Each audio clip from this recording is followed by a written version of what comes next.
말라기 2장 17절로 3장 12절 저와 여러분이 한 절씩 읽도록 하겠습니다. 너희가 말로 여호와를 괴롭게 하고도 이러기를 우리가 어떻게 여호와를 괴롭혀 들었나이까 하는도다. 이는 너희가 말하기를 모든 악을 행하는 자는 여호와의 눈에 좋게 보이며 그에게 기쁨이 된다 하며 또 말하기를 정의의 하나님이 어디 계시냐 함이니라.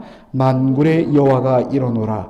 보라, 내가 내 사자를 보내리니 그가 내 앞에서 길을 준비할 것이요 또 너희가 구하는 바 주가 갑자기 그의 성전에 임하시리니 곧 너희가 사모하는 바 언약의 사자가 임하실 것이라. 그가 임하시는 날을 누가 능히 당하며 그가 나타나는 때에 누가 능히 서리요.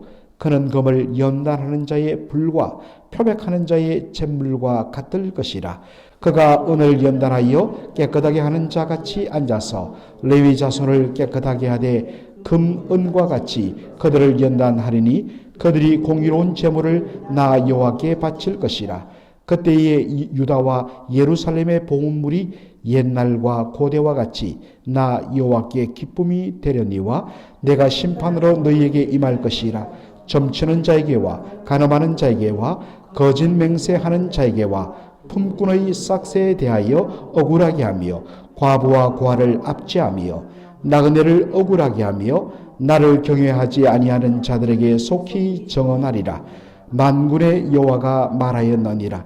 나 여호와는 변하지 아니하나니 그러므로 야곱의 자손들아 너희가 소멸되지 아니하느니라.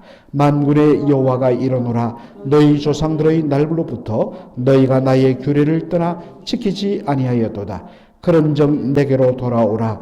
그리하면 나도 너희에게로 돌아가리라 하였더니 너희가 이러기를 우리가 어떻게 하여야 돌아가리까 하는도다. 사람이 어찌 하나님의 것을 도둑질하겠느냐. 그러나 너희는 나의 것을 도둑질하고도 말하기를 우리가 어떻게 주의 것을 도둑질하였나이까 하는도다. 이는 곧 11조와 봉헌물이라. 너희 곧 온 나라가 나의 것을 도둑질하였으므로 너희가 저주를 받았느니라. 만군의 여호와가 이르노라. 너희의 온전한 11조를 창고에 들여 나의 집에 양식이 있게 하고 그것으로 나를 시험하여 내가 하늘 문을 열고 너희에게 복을 쌓을 곳이 없도록 붙지 아니하나 보라. 만군의 여호와가 이르노라. 내가 너희를 위하여 메뚜기를 검하여 너희 토지 소산을 먹어 없애지 못하게 하며 너희 밭에 포도나무 열매가 기한 전에 떨어지지 않게 하리니 다같이요 너희 땅이 아름다워짐으로 모든 이방인들이 너희를 복되다 하리라. 만군의 여호와의 말이니라. 아멘. 오늘 저는 본문을 중심으로 내게 돌아오라 라는 제목으로 말씀을 전하고자 합니다. 말라기가 하나님의 말씀을 전한 시대는 시기적으로는 예수님 오시기 약 400년 전이었습니다. 그리고 이때는 백성들의 예배와 삶이 다 그렇게 타락한 시대였습니다. 이 문제를 해결하기 위하여 하나님께서 말라기에서는 특별한 방법을 사용하시는데 바로 논쟁하는 것입니다. 그래서 여러분 말라기서를 1장부터 읽어보면 하나님께서 총 6번에 걸쳐서 백성들에게 논쟁하시는 질문을 던지면 유다 백성들은 반문하고 그것에 대하여 하나님께서 답을 하여 그들의 문제점을 바로 드러내는 방식을 취합니다. 1장부터 2장에 제가 어제는 시간이 없어서 지적을 못했습니다만 이미 2번에 걸쳐서 논쟁의 방식이 나옵니다. 오늘 우리가 읽었던 이 말라기 2장 17절부터 3장 12절까지는 3번의 논쟁이 나옵니다. 자, 첫 번째 논쟁은 말라기서 2장 17절입니다. 너희가 말로 여호와를 괴롭게 하고도 이러기를 우리가 어떻게 여호와를 괴롭혀 들었나이까 하는도다. 이런 너희가 말하기를 모든 악을 행하는 자는 여호와의 눈에 좋게 보이며 그에게 기쁨이 된다 하며 또 말하기를 정의의 하나님이 어디 계시냐 함이니라. 하나님이 이렇게 말씀하십니다. 너희가 한 말이 나를 괴롭혔다. 그러니까 백성들이 반문합니다. 항상 말라기서에 보면 백성들이 하나님의 말씀을 맞습니다 라고 인정하는 것이 아니라 언제 그랬는데요? 라고 꼭 반문하는 형식을 취합니다. 하나님, 우리가 언제 여호와 하나님을 말로 괴롭혀 드렸단 말입니까? 우리 그런 말 한 적 없는데요? 그러니까 하나님이 이스라엘 백성들이 당시 하던 말, 백성들 사이에 쉽게 통용하는 말을 하나님이 가지고 와서 제시하십니다. 모든 악을 행하는 자는 여호와의 눈에 좋게 보이며 그에게 기쁨이 된다. 또 말하기를 정의의 하나님이 어디 있어? 그렇게 너희들이 말하지 않느냐 하는 것입니다. 정상적으로 보면 악을 행하는 자들은 하나님의 눈에 너무나 나쁘게 보입니다. 악하게 보입니다. 하나님은 이들의 죄악에 대하여 마땅히 진노하십니다. 그런데 어떻게 이들이 오히려 반대로 악을 행하는 자가 하나님 눈에 너무 예뻐 보이고 기쁘게 보인다. 어떻게 이렇게 말을 할 수 있느냐? 어떻게 공의의 하나님이 세상에 어디 있어? 라는 이런 말을 할 수가 있느냐? 이것은 당시 사람들이 악을 행해도 하나님의 심판이 당장 나타나지 아니하고 하나님께서 잠잠하신 것처럼 보이기 때문에, 그래서 하나님을 조롱하듯이 악을 행하면서 하나님 공의의 하나님이라고, 하나님 그런 분이 어디 있어? 라고 하면서 그렇게 아주 신나 죄를 범한다는 것입니다. 이에 대한 하나님의 반응이 무엇입니까? 하나님께서 친히 임할 것이라. 여러분, 하나님이 이 땅에 임하시는 날을 여호와의 날, 주의 날, 하나님의 날 혹은 더데이, 그날이라고 선지서에 계속적으로 나옵니다. 그날이 되면 점치는 자, 간음하는 자, 거짓 맹세하는 자, 품꾼의 싹에 대하여, 품꾼은 그날 벌어서 그날 벌어들인 것으로 자기의 가족들을 먹이는데 품꾼의 싹을 곧바로 주지 않는 것입니다. 그러면 품꾼 가족들은 밤새도록 배고픔을 견디며 잠자리에 들어야 된다. 그 품삯을 받는 싹꾼에 대하여 억울하게 만드는 자들, 과부와 고아들, 의지할 곳 없고 경제적으로도 아무런 것 없는 그러한 고아와 과부들, 가장 연약한 자들을 압제하는 자들이 심판을 받을 것이다. 바로 이것들이 바로 당시 백성들이 서슴없이 범하던 죄악들의 모습이었다는 것입니다. 하나님 말씀하십니다. 내가 금과 은을 연단한다. 연단한다는 것은 그것을 녹이고 그것을 두들기는 것을 말합니다. 그래서 그 모든 불순물들을 하나님께서 다 제거내듯 하나님 그러한 연단의 과정을 거칠 것이다. 잿물로 누런 천을 아주 하얗게 표백하듯이 내가 너희를 깨끗하게 할 것이다. 결과적으로는 정말 오점이 없고 깨끗하게 만드는데 그 과정은 굉장히 고통스럽다는 것입니다. 여러분, 이 연단과 표백이란 이 말씀 속에도 사실은 하나님의 변장된 사랑이 숨어 있습니다. 하나님 포기하고 버리면 되는데 하나님 그들을 연단을 통하여 표백 과정을 통하여 다시 정결하게 만들겠다라고 말씀하십니다. 하나님께서 이렇게 이들에게 심판을, 주의 날이 곧 임할 것이다. 그 날이 되면 너희들 내가 가만히 두지 않겠다. 하나님 미리 말씀하시는 이유가 어디에 있습니까? 그들이 매를 맞기 전에 회개하고 타락으로부터 돌아오기를 원하시기 때문입니다. 그런데 백성들이 바로 이렇게 반문합니다. 우리가 어떻게 돌아가리까? 마치 이 말씀은 우리가 하나님 앞에 돌아가고 싶은데 방법을 몰라서 하나님 어떻게 하면 하나님께 돌아갈까요? 라는 질문처럼 들립니다. 그런데 그렇지 않다는 것입니다.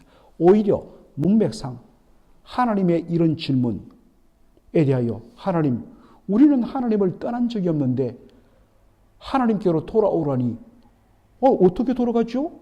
우리 여기 있는데 라는 반문입니다. 기가 막히죠. 왜냐하면 그들은 여전히 성전에서 매 안식일마다 모여서 예배드리고 하나님께 제물을 드리고 우리 하나님을 잘 섬기는데 우리는 하나님 떠난 적 없는데 하나님 다시 돌아오라니요. 어떻게 돌아간단 말입니까? 라는 퉁명스러운 반문입니다. 율법의 근본은 바로 하나님의 사랑, 이웃 사랑입니다. 그런데 그들은 하나님 사랑, 이웃 사랑을 멀리하며 그렇게 살아갑니다. 이것을 보신 하나님께서 그들을 떠나가십니다. 하나님이 떠나가십니다. 그들이 하나님을 떠난 것이 아니라 오히려 하나님이 너무나 그들을 보는 것이 견딜 수 없어서 하나님이 떠나십니다. 그래서 여러분들 에스겔 서에도 보면 하나님의 영광이 성전 위에서 올라서 여호와의 성전을 떠났다라는 표현이 여러 번 나옵니다. 그래서 하나님 말합니다. 너희들이 다시 하나님께로 돌아와야 된다. 하나님이 기뻐하시는 삶으로 돌아와야 된다. 그래야 내가 너희들에게로 돌아갈 것이며 너희는 나를 만날 수 있다라고 말씀하시는 것입니다. 사랑하는 성도 여러분, 지금 저와 여러분은 어떻습니까? 하나님께서 우리를 견디지 못하여 떠나려 하시는 것은 아닌지, 신약적인 표현으로 말하면 성령을 근심시키는 것은 아닌지, 예수님 성천하시고 이 땅에 임하신 성령께서는 예수 믿는 우리의 심령 속에 거하시며 우리를 결코 떠나지 않습니다. 그러나 문제는 바로 성령을 근심시킴으로 성령께서 역사하지 않는 것입니다. 그러면 우리는 죽은 자와 방불합니다. 다시 주께로 돌아가야 합니다. 그때 주의 은혜가 회복될 것이라는 말씀입니다. 세 번째 논쟁은 바로 마지막에 노는 11조 문제입니다. 하나님이 질문하십니다. 너희가 어찌하여 하나님의 것을 도둑질하였느냐? 그랬더니 백성들이 반문합니다. 하나님, 우리가 어떻게 주님의 것을 도둑질할 수 있단 말입니까? 우리 다 냈는데요? 그러니까 하나님이 말합니다.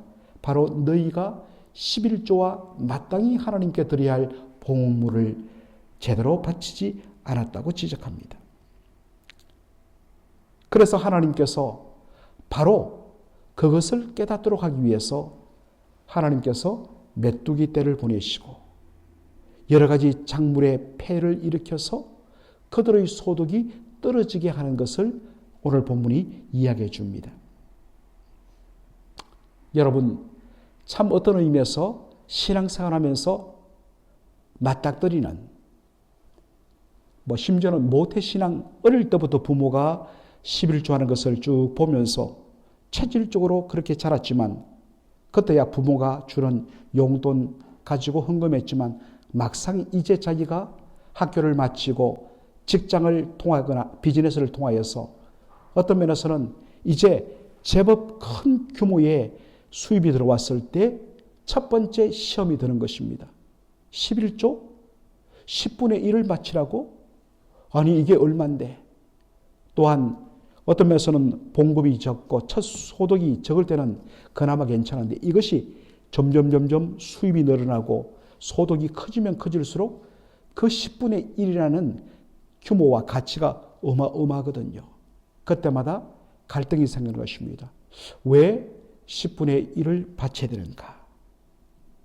여러분, 10분의 1이라는 것은 내게 주어진 이 모든 소득 전부가 다 주님께로부터 왔고 주께서 주신 것임을 고백하는 신앙 고백의 표현이 바로 11조입니다. 이 전부가 다 하나님의 것인데 이 하나님의 것을 인정하는 믿음으로 10분의 1을 하나님 앞에 드리는 것. 이것이 11조의 바로 정신이요 원리입니다. 그런데 백성들은 이런 신앙 고백이 들어있는 11조를 하나님 앞에 바치지 않았다는 것입니다. 그 말은 뭐겠습니까? 이거 내 힘으로, 내 능력으로, 내 속으로 벌어들인 내 것이야 라는 것이 그들이 11조를 바치지 않는 그 가운데 들어있습니다. 사실 제가 주일날 구제 헌금을 작년에 한번 설교했다가 그 다음 주간에 편지를 받았습니다. 목사님, 헌금 설교하지 마세요. 제가 우리 장로님께 처음으로 공개합니다. 심지어 가난한 자들을 구제하는 디아코니아 헌금, 구제 헌금을 제가 이야기했다고 편지를 보낸 분이 계셨어요. 그러나 저는 내년에 우리가 건강한 교회를 지향하기 때문에 건강한 교회는 바로 건강한 헌신이 있는 교회다. 그래서 꼭 제가 헌금 설교를 연초에 한번 할 것입니다. 여러분, 바로 11조의 용도는 11조의 근본 정신은 이 모든 것이 다 하나님께로부터 왔음을 고백하는 하나님의 것입니다. 하나님의 것을 하나님께 돌려드립니다. 그러므로 11조를 내는 것은 마땅한데 하나님께서 바로 그러한 고백을 하는 자에게 더 맡겨주시는 겁니다. 더 부어주시는 것입니다. 그래서 더 누리게 하시고 또 더 선한 일을 위하여 더 쓰도록 하나님께서 바로 주시는 것입니다. 오죽 답답하면 하나님께서 한번 나를 테스트해봐라. 나를 한번 시험해봐라. 11조 바치면 자동적으로 축복받는다. 보통 이 말씀을 가지고 많이 설교합니다. 그것이 아니라 하나님이 너무 답답하니까 너무 그런 믿음이 바닥이니까 한번 나를 테스트해봐라. 11조 내는 것이 손해인가 아니면 축복인가. 하나님은 바른 신앙 고백하여서 내게 주어진 모든 물질이 하나님의 것입니다 라는 고백을 하는 자에게 하나님은 더 축복해 주신다는 것. 이것은 결단하고 순종한 사람이 누리는 것입니다.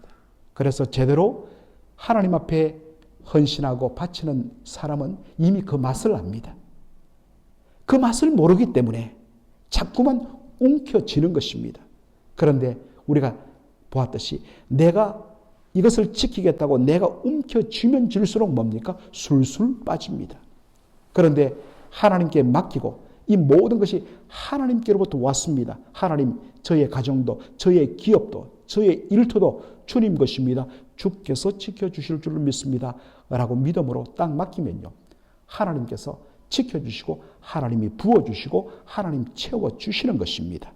이것은 그렇게 섬기고 헌신한 분들은 이미 그 맛을 아는 것입니다. 11조의 용도는 우리 레위기를 보면 특별히 바로 레위인과 또 그 레위인이 백성들의 11조를 통하여서 생활할 때에 그 받은 소득의 11조의 소득의 10분의 1을 또 제사장에게 드립니다. 그래서 제사장은 레위인들이 받은 그 소득의 10분의 1을 통하여 그들은 또 살아가는 것입니다. 그리고 11조는 또 가난한 자, 또 이 땅에 들어와 제대로 적응하지 못하는 외국인들, 정말 사회 약자들을 위하여 구제하는 데 쓰이기도 합니다.